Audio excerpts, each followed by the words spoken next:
Hello guys, कैसे आप लोग। हम लोगों ने 1000 से ज़्यादा इंपॉर्टेंट क्वेश्चंस की एक सीरीज स्टार्ट करी हुई है JKSSB क्लास 4th के लिए। ये पार्ट 5 रहने वाला है। Question number 121, which of the following historical places in Jammu and Kashmir contains Moi Muqaddas the sacred hair of prophet Muhammad सल्लल्लाहु अलैहि वसल्लम बियर्ड। ठीक है, जामिया मस्जिद, हज़रत बल श्राइन, सरार शरीफ या फिर खानकाए मौला। तो इसका जो सही आंसर है वो है ऑप्शन नंबर बी, दैट्स हज़रत बल श्राइन। जामिया मस्जिद को बिल्ड किया है सुल्तान सिकंदर ने। पहले यहाँ पे तारापिता टेम्पल हुआ करता था, जो बनाया था तारापिता ने। ठीक है, फिर बाद में उसी की जगह जामिया मस्जिद बनी। ठीक है, अब जो ऑप्शन नंबर डी है ना, खानकाए मौला, खानकाए मौला आपके on the bank of Jhelum, Jhelum के बैंक पे है। ठीक है, इसको भी बनाया है सुल्तान सिकंदर ने, बिल्ड किया है सुल्तान सिकंदर ने। किसके याद में बनाया? सैयद अली हमदानी, सैयद अली हमदानी जिन्होंने इस्लाम स्प्रेड किया है। ठीक है, और बाद में इसको बहुत सारे लोगों ने रिकन्स्ट्रक्ट किया, जैसे हसन शाह, बरकत खान। ठीक है, बढ़ते क्वेश्चन नंबर 122 पे। Who was the first chief justice of Jammu and Kashmir? So answer is Kanwar Sen. ठीक है, question number 123, who is the author of Curfew Night? It's Basharat Peer. Question number 124, which of the following law states matter is neither created nor destroyed during a chemical reaction? बचपन से पढ़ते हैं ना, law of conservation of mass states that matter can neither be created nor destroyed during a chemical reaction. तो इसका answer है law of conservation of मास।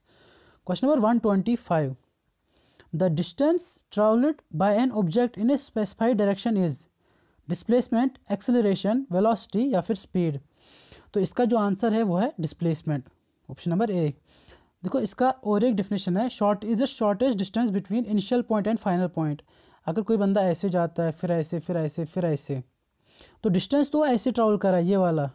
ठीक है, ऐसे ट्रैवल कर रहा है डिस्टेंस, लेकिन जो डिस्प्लेसमेंट है ना, वो शॉर्टेस्ट डिस्टेंस है between initial point and final point. तो डिस्टेंस आपका, डिस्प्लेसमेंट आपका ये हुआ यहाँ से यहाँ, shortest distance between initial point and final point. ठीक है, आई होप समझ आ गया होगा। Question number 126, which among the following belongs to autotrophs? अब ऑटोट्रॉप्स का मतलब क्या है? ऑटोट्रॉप्स का मतलब वो ऑर्गेनिजम्स जो अपने खाने के लिए, मतलब अपना खाना खुद बनाए, और हेटेरोट्रॉप्स वो ऑर्गेनिजम्स जो अपने खाने के लिए दूसरों पे डिपेंडेंट रहे। मेनली वो ऑटोट्रॉप्स पे डिपेंड रहते हैं। तो ऑटोट्रॉप्स का मतलब वो ऑर्गेनिजम्स जो खाना अपना खुद बनाए। तो इसका ऑप्शन है लाइन, कव, ग्रास या फिर कैट। ग्रास प्लांट भी बोल सकते हैं यहाँ पे। तो इसका जो आंसर है वो है ग्रास, मतलब प्लांट ही ऐसे मतलब ऑटोट्रॉप्स रहते हैं जो अपना खाना खुद बनाते हैं। लाइन भी डिपेंड रहता है, कव भी, कैट भी, तो ये तीनों है हेटेरोट्रॉप्स। इसका जो सही आंसर है वो है option number C, grass. Question number 127, which of the following is a less polluting fuel with respect to global emissions? इनमें से ऐसा कौन सा फ्यूअल है जो लेस पोल्यूटिंग है? कोल, पेट्रोल, CNG या फिर केरोसिन। तो इसका जो आंसर है वो है कंप्रेस्ड नेचुरल गैस, ये लेस पोल्यूटिंग फ्यूअल है। Question number 128, which among the following is a greenhouse gas? Nitrogen, methane, oxygen या फिर केरोसिन। तो इसका जो सही आंसर है option number B, methane. Question number 129, in which of the following year was the practice of sati abolished? 1830, 1831, 1832, 1829। तो इसका जो सही आंसर है ऑप्शन नंबर डी, 1829। देखो, सती सिस्टम में क्या होता था, अगर किसी औरत का हस्बैंड मर जाता था तो जब उसको जलाया जाता था ना, तब उसके साथ उस औरत को भी जलना पड़ता था। कितना वो था ना। तो 1829 में सती सिस्टम को एबॉलिश किया गया। Question number 130, which of the following mountain range is called the 5 treasures of the snow? Purvanchal range, Pir Panjal range, mount Everest या फिर कंचनजंगा। तो इसका जो सही आंसर है वो है आपका कंचनजंगा को ही the 5 treasures of the snow कहा जाता है। ये आपका नेपाल में और कुछ पार्ट इसका इंडिया में भी है। तो इंडिया में किस स्टेट में है? सिक्किम में। ठीक है,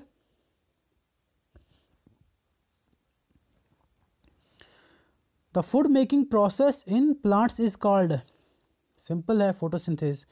okay, question number 132, the time taken by one complete wave to pass a given point in 1 second is called wavelength, amplitude, time period या फिर स्पीड। तो इसका जो सही आंसर है option number C, that's time period. देखो ये है क्रस्ट, ये है ट्रफ, ये है एम्पलीट्यूड, है ना, और दो एडजेसेंट क्रस्ट्स के बीच में जो डिस्टेंस है ना उसको बोलते हैं वेवलेंथ। ठीक है, क्या बोलते हैं? वेवलेंथ। ठीक है गाइस, समझ आ गया होगा।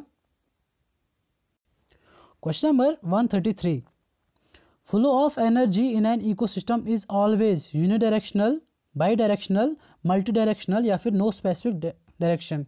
तो इसका जो आंसर है वो option number A, that's flow of energy in an ecosystem is always unidirectional.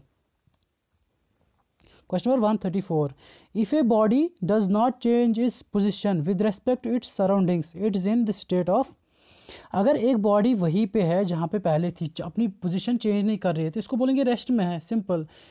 ये किस स्टेट में है? ये आपकी स्टेट ऑफ रेस्ट में। Option number C is the right answer. Question number 135, Durrani Empire, which ruled Jammu and Kashmir before it was annexed by Ranjit Singh, originally belonged to which of the following countries? China, Iraq, Afghanistan या फिर Vietnam. देखो रंजीत सिंह से पहले Afghans rule करते थे। Afghans को ही, Afghan rule को ही Durrani rule भी कहा जाता है। दुरानी रूल भी कहा जाता है, मतलब अफगान्स को ही दुरानी कहते हैं। ठीक है, और जो दुरानी एम्पायर को ही अफगान एम्पायर कहते हैं, दुरानी रूल को ही अफगान रूल कहते हैं। तो जाहिर सी बात है ये जो अफगान्स थे कहाँ से आए होंगे? अफगानिस्तान से। तो सी इज़ द राइट आंसर। और याद रखना अफगान रूल को डार्केस्ट रूल भी कहा जाता है। ठीक है, बहुत ही जालिम, darkest rule. Question number 136, current is influenced by voltage only if current is closed, only if circuit is closed, open, insulated या none of these। तो करंट पे इफेक्ट वोल्टेज का तब होगा, मतलब इन्फ्लुएंस करंट वोल्टेज से होगी सिर्फ तब जब सर्किट ओपन होगी, क्लोज्ड होगी, इंसुलेटेड या फिर कोई भी नहीं। सबसे पहले समझते हैं ओपन क्लोज्ड ये सब क्या है। इन्हीं दोनों में आंसर है, इंसुलेटेड तो है नहीं। दो क्लोज्ड सर्किट और ओपन सर्किट। क्लोज का मतलब ये मत समझना कि बंद है तो करंट फ्लो नहीं हो रहा है।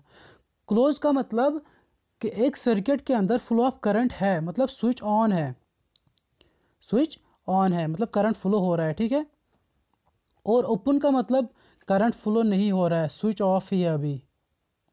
अब अगर स्विच ऑफ है तो वोल्टेज का, जब करंट ही नहीं है तो वोल्टेज बढ़ाओ घटाओ कोई इफेक्ट नहीं होगा। लेकिन इसमें जब स्विच ऑन है, क्लोज का मतलब, क्लोज सर्किट का मतलब करंट फ्लो हो रहा है एक सर्किट के अंदर, स्विच ऑन है, स्विच ऑफ नहीं है मतलब करंट फ्लो हो रहा है। क्लोज का मतलब करंट फ्लो हो रहा है। ठीक है, तो जब वोल्टेज करंट फ्लो हो रहा है आपका, वोल्टेज बढ़ाओ घटाओ डायरेक्ट इफेक्ट पड़ेगा करंट पे। ठीक है, तो करंट पे वोल्टेज का इफेक्ट तब पड़ेगा जब सर्किट क्या हो, क्लोज हो कि ओपन हो। तो क्लोज्ड हो, जब सर्किट क्लोज्ड हो तब इफेक्ट होगा। ठीक है, option A is the right answer. Question number 136, photovoltaic energy is the conversion of sunlight into electrical energy, chemical, mechanical या फिर कोई भी नहीं। देखो वोल्टिक एनर्जी जो हम लोग, वो सोलर पैनल लगा रहता है ना, वो क्या करता है, सनलाइट को इलेक्ट्रिकल एनर्जी में कन्वर्ट करता है। वही है, सनलाइट को इलेक्ट्रिकल एनर्जी में कन्वर्ट करना। देखिए option number A is the right answer. Question number 138, the first commercial train journey in India between Bombay and Thane was in the year. देखो हम लोगों ने transport and communication already cover कर चुका पूरा टॉपिक, उसके 2 पार्ट है, इसी वीडियो चैनल पे आपको मिल जाएंगे, आप देख लेना उसको। ठीक है, तो जो पहली कमर्शियल ट्रेन जर्नी थी ना बिटवीन बॉम्बे एंड थाने, वो 34 किलोमीटर्स की थी। और कब चली गई थी वो ट्रेन, कब स्टार्ट हुई थी? 1853 में, तभी से इंडियन रेलवे की बिगिनिंग हुई थी। ठीक है, question number 139, Mahanadi river system is the third largest in the peninsula of India and the largest river of। जो महानदी है ना, ये आपकी third largest in the peninsula, आपका ये सिस्टम आपका थर्ड लार्जेस्ट है पेनिनसुला का। देखो ये यहाँ पे श्रीलंका है ना, ये वाला पार्ट आपका पेनिनसुला आता है, इसके जो ऊपर वाला है ना, ये वाला हिस्सा, ये वाला हिस्सा आपका हिमालय है और ये वाला आपका पेनिनसुला। तो पेनिनसुला का ये थर्ड लार्जेस्ट है। और ये लार्जेस्ट रिवर किस स्टेट का है? तो option number D is the correct answer, ये ओडिशा का है। अगर इसका ऑरिजिन पूछा जाए ना, इसका ऑरिजिन है आपका छत्तीसगढ़। छत्तीसगढ़ का वो है सिहावा माउंटेन, ठीक है, सिहावा माउंटेन। अगर विलेज भी पूछा जाए तो फारसिया। Question number 140, a war was fought between East India Company and the army of Sirajuddaula in the year 1757, the battle is known as. देखो 1757 सीधे याद आए, 1757 में सिर्फ मतलब एक इंपॉर्टेंट बैटल हुआ था, वो बैटल ऑफ प्लासी, मतलब सी इज़ द राइट आंसर। किसके बीच में हुआ फॉट हुआ था? बैटल ऑफ प्लासी, सिराजुद्दौला और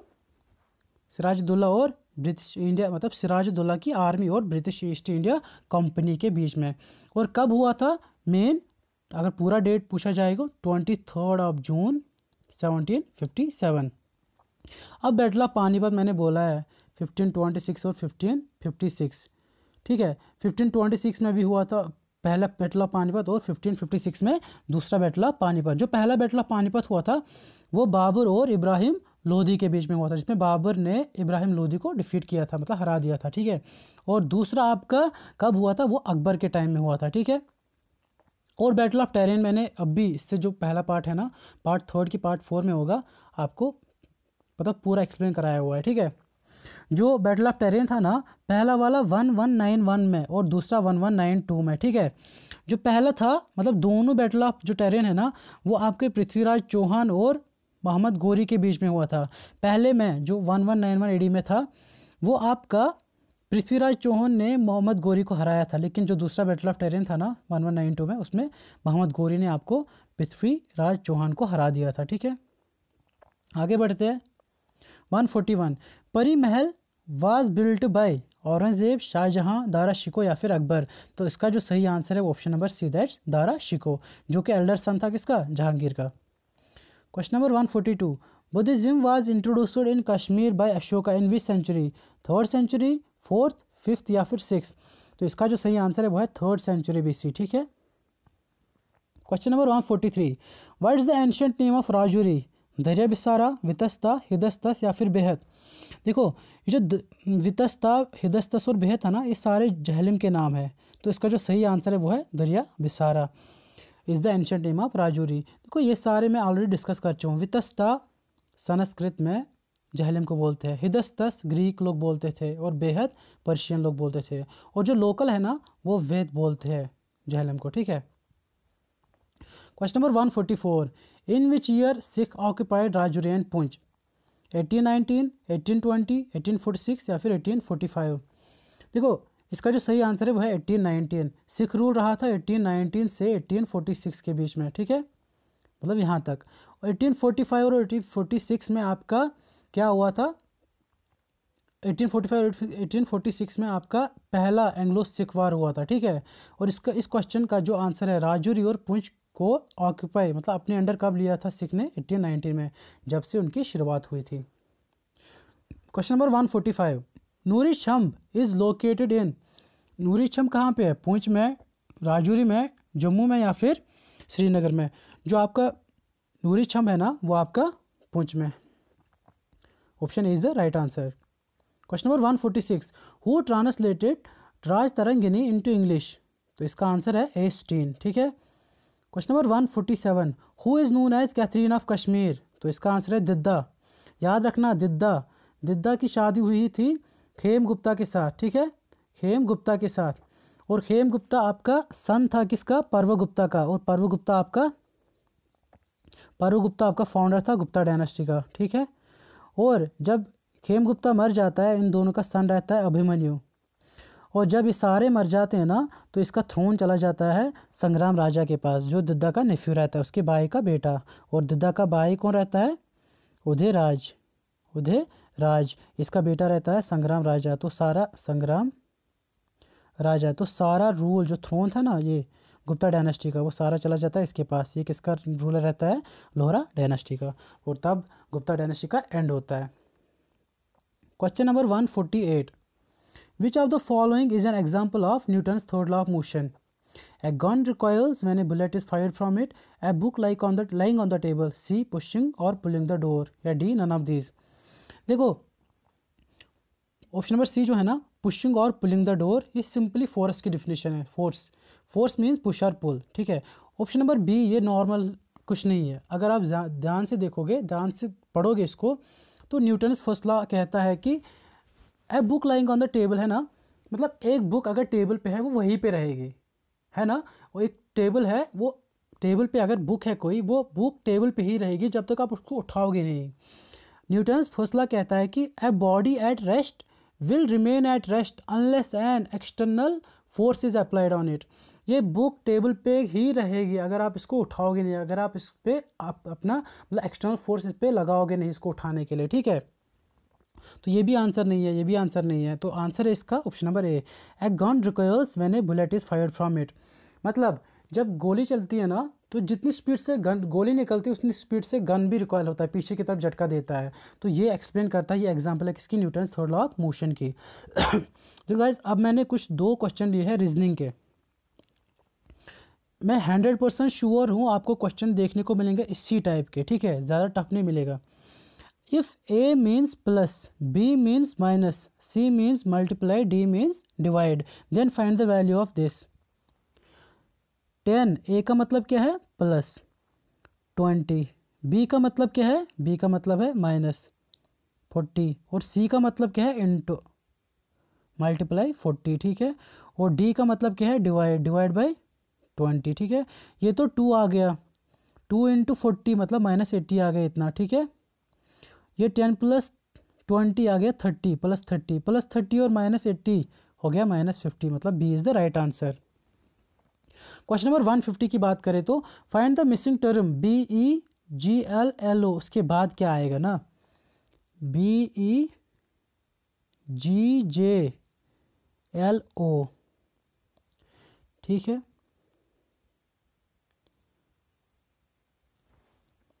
BEGJLO, देखो इसके लिए ना आपको एक चीज़ करना है पहले। टोटल अल्फ़ाबेट कितने रहते हैं, 26। आपको ऐसे लिखना है ABCDEFGHIJKL और M, फिर NMNOPQRSTUVWXY और Z। ऐसे लिखना है क्योंकि ये इसका रेसिप्रोकल है, इसका रेसिप्रोकल, इस पर भी बहुत सारे क्वेश्चन बनते हैं। बी और ई, देखो बी यहाँ पे है, बी और ई फिर यहाँ पे है, उसके बाद जी लिया है, जी और फिर जे, मतलब जे यहाँ पे 2 छोड़े, यहाँ भी 2 छोड़ा है, ठीक है ना। लेकिन जब बी और ई लिया, इसके बीच में भी 2 है, इसके बीच में 2 है, तो इसके बीच में भी 2 होंगे, एल और ओ है ना 2, ये 2 एम और एन, ठीक है। ये तो समझ आ गया, लेकिन अब क्या आगे क्या लूँ, PQRS इतने सारे नंबर है। देखो जब बी और ई लिया, फिर क्या था दूसरा, जी और जे लेने से पहले एक अल्फ़ाबेट छोड़ा यहाँ पे एफ। फिर जब जी और जे लिया, अब दूसरा क्या था, एल और ओ, देखो बीच में एक और अल्फ़ाबेट छोड़ दिया, एल और ओ। अब मुझे एक अल्फ़ाबेट छोड़ के फिर आगे बढ़ना है, क्यू और टी आएगा। ओ था, पी छोड़ा मैंने, क्यू और एस, ये आर और एस है ना, ये दोनों आ गया, क्यू और टी आपका ऑप्शन होना चाहिए, क्यू और T, option number B is the right answer. ठीक है गाइस, आई होप कि आपको कंटेंट मेरा अच्छा लगा होगा। अगर अच्छा लगा है तो do like and subscribe my channel JK exams tutorial, ठीक है। मिलते हैं फिर नेक्स्ट वीडियो में, थैंक्स, बाय।